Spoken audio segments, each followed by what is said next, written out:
2022년 10월 20일 큐티 말씀입니다. 전도서 9장 11절로 18절입니다. 11절은 능력의 무용론에 대해서 말합니다. 빠른 경주자들이라고 선착하는 것이 아니며 용사들이라고 전쟁에서 승리하는 것도 아니고 지혜자들이라고 음식물을 얻는 것도 아니며 명철자들이라고 재물을 얻는 것도 아니고 지식인들이라고 은총을 입는 것은 아니라고 말합니다. 객관적으로 볼 때는 그 능력이 모두 출중한 사람들이죠. 그러나 그렇다고 해서 모두 능력을 발휘하여 출세를 하는 것은 아니라는 겁니다. 물론 확률을 부정하는 것은 아닙니다. 대개의 경우는 빠른 경주자들이 선착하고 용사가 승리하죠. 그러나 그것은 그저 확률일 뿐 꼭 능력이 결과를 그대로 도출하지는 못합니다. 왜일까요? 시기와 기회가 그들 모두에게 임하기 때문이라고 말합니다. 모든 일에는 때와 시기가 있어서 그것이 그 사람과 맞지 않으면 그의 능력은 무용지물이 된다는 것이죠. 난세가 영웅을 만든다는 말도 있고 시대를 잘못 타고났다는 말도 바로 그런 말입니다. 아무리 능력이 많은 사람도 때와 시기라는 거대한 힘을 이길 사람은 없으니까요. 그리고 능력이 아무런 소용이 없게 되는 또 하나의 이유는 누구에게나 재앙이 닥치기 때문입니다. 그리고 아무리 지혜자라 할지라도 미래에 어떤 재앙이 닥칠는지는 아무도 알 수 없죠. 물고기들이 언제 그물에 걸릴지 알지 못하며 새들이 언제 어떻게 올무에 걸릴지 알 수 없음 같이 인생들도 언제 재난이 닥칠지 알지 못하고 재난이 닥치면 피해갈 인생이 아무도 없기 때문입니다. 우리 인생들에게는 능력이 있지만 이 세상에는 이 능력이 도저히 감당할 수 없는 시대의 힘, 자연의 힘이 있다는 것입니다. 그러므로 예레미야는 그런 인생들에게 이렇게 말하고 있습니다. 여호와께서 이와 같이 말씀하시되 지혜로운 자는 그의 지혜를 자랑하지 말라. 용사는 그의 용맹을 자랑하지 말라. 부자는 그의 부함을 자랑하지 말라. 자랑하는 자는 이것으로 자랑할지니 곧 명철하여 나를 아는 것과 나 여호와는 사랑과 정의와 공의를 땅에 행하는 자인 줄 깨닫는 것이라. 나는 이 일을 기뻐하노라. 여호와의 말씀이니라. 지혜도 용맹도 부함도 자랑할 것이 못된다고 하죠. 오직 자랑할 것은 하나님을 아는 것과 하나님을 깨닫는 것입니다. 하나님의 거대한 힘과 능력 앞에 겸손히 무릎을 꿇어야 한다는 것입니다. 그는 이번에는 지혜의 힘을 매우 크게 평가하는 듯 보입니다. 그것은 아마도 그가 실제로 겪었던 어떤 사건 때문인 것 같은데요. 그는 그 사건을 보고 지혜의 힘에 대해서 매우 감탄했습니다. 그는 어떤 일을 겪은 것일까요? 곧 작고 인구가 많지 아니한 어떤 성읍에 큰 왕이 와서 그것을 에워싸고 큰 흉벽을 쌓고 치고자 할 때에 그 성읍 가운데에 가난한 지혜자가 있어서 그의 지혜로 그 성읍을 건진 그것이라. 이 사건입니다. 가난한 지혜자가 곧 멸망당할 성읍을 구해낸 사건이죠. 그가 어떤 수를 써서 이 성읍을 건져냈는지는 나와 있지 않아서 알 수는 없습니다. 그러나 그가 그의 지혜로 성읍을 건지고 적들을 물러가게 했다면 그는 매우 칭송을 받았어야 합니다. 그러나 안타깝게도 그렇게 되지 못했죠. 그가 그렇게 큰 수운을 쌓았는데도 그 가난한 자를 기억하는 사람이 없었기 때문입니다. 왜 그랬을까요? 그것은 그가 가난한 사람이었기 때문이죠. 예로부터 가난한 자들의 말을 사람들이 무겁게 듣지 않았습니다. 예수님도 기도에 관해 가르치실 때 가난한 과부를 예로 드셨죠. 가난한 과부가 아무리 재판장에게 자기의 억울함을 들어달라고 호소해도 들어주지 않았다는 이야기를 하셨습니다. 그 가난한 과부가 쓸 수 있는 무기는 아무것도 없었죠. 오직 끈질기게 호소하는 것밖에는 다른 방법이 없었습니다.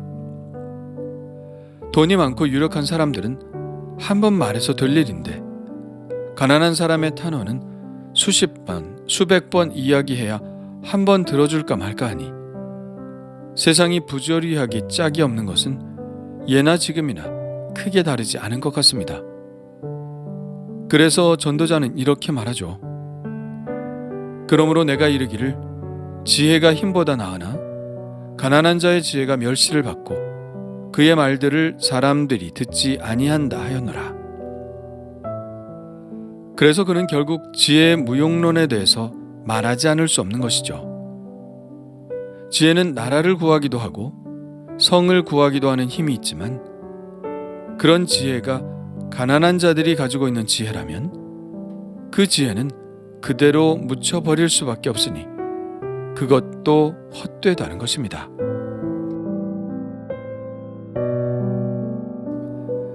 말씀대로 이 세상은 점점 더 부조리한 세상이 되는 것 같습니다.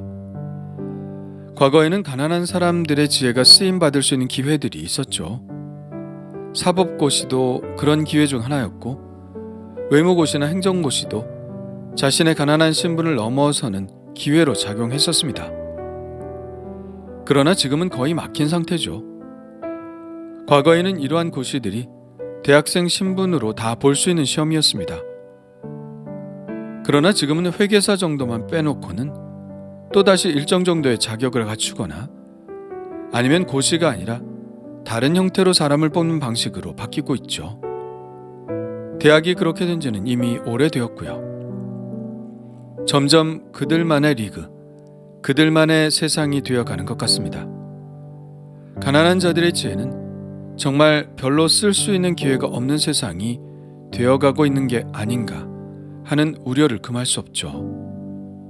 수많은 똑똑하고 지혜 있는 젊은이들의 지혜가 사장되고 있습니다. 이 전도자의 탄식이 결코 헛된 탄식이 아님을 우리도 매우 실감하게 됩니다. 세 번째 단락에서도 전도자는 다시 한번 지혜를 칭송하는 듯 보입니다. 조용히 들리는 지혜자들의 말들이 우매한 자들을 다스리는 자의 호령보다 나으니라. 지혜가 무기보다 나으니라. 목소리가 크다고 다 효용이 있는 것은 아니죠. 잠잠해도 지혜의 말이라면 그것이 어떤 웅변보다 사람들에게 크게 영향을 미칠 수 있습니다. 그러나 그것도 헛될 수 있는 요인이 있죠. 이렇게 말합니다. 그러나 죄인 한 사람이 많은 선을 무너지게 하느니라. 여기서 죄인이라고 번역한 말은 좀 더 정확하게 말하면 실수를 하는 사람을 뜻합니다. 그러니까 이런 말이죠. 만일 그렇게 영향력 있는 지혜자가 실수를 한번 하면 그 한 사람이 많은 선을 무너지게 하니 그의 지혜가 더 나을 것도 없다. 이런 말입니다.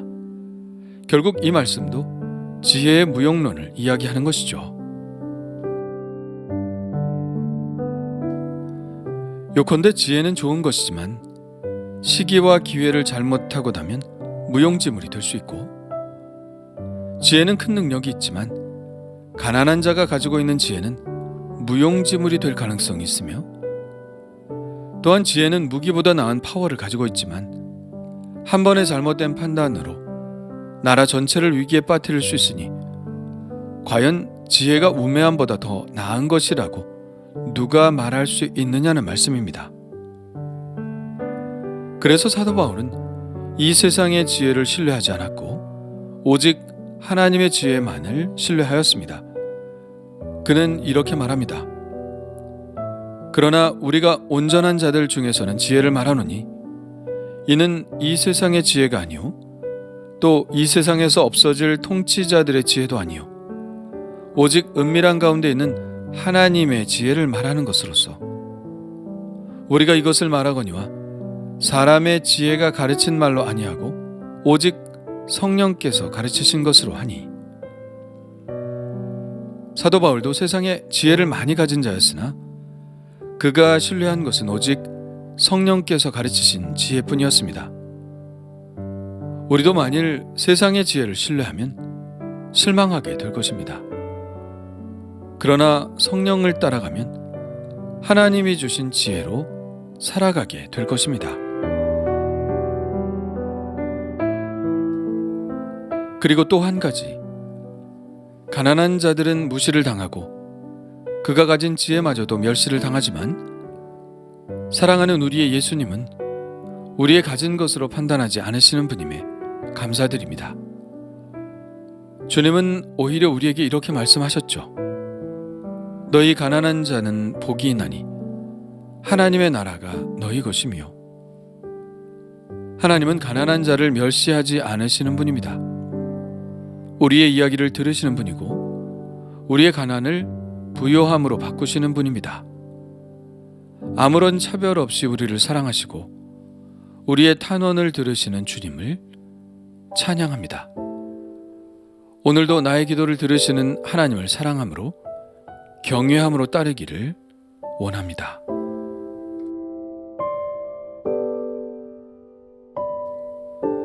주님 감사합니다. 해 아래에서 일어나는 부조리들 중 최고라고 여기는 지혜의 가치마저 이 세상에서 무용지물이 되는 부조리들을 봅니다. 그러니 주님, 세상의 지혜를 자랑하지 않게 하시고 오직 성령님의 지혜를 구하게 하옵소서. 때와 시기를 주장하시는 주님께서 우리를 완전한 시간으로 인도하시고 우리에게 주신 하나님의 지혜로 세상을 구원하게 하시며 실수하지 않으시는 하나님께서 우리의 말과 생각을 주장하여 주시사 세운 것을 허물지 않는 은혜를 주옵소서. 오늘도 우리의 가난을 멸시치 않으시고 우리의 탄원과 기도를 들어주시는 주님께 간절히 나아가오니 우리의 기도를 들으시옵소서. 예수님의 이름으로 기도합니다. 아멘.